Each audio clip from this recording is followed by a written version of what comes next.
everybody. It's about 8:15, 8:20 Tuesday morning. The storm started coming in around 2 o'clock this morning.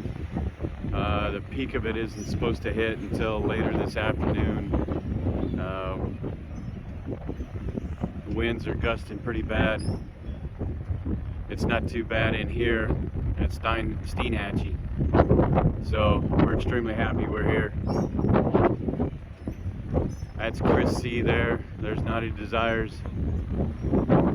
River Rat is over there. A couple of boats that we've been traveling with, but almost all of these guys over here in this area, they're all looper boats waiting out this wind that's coming through.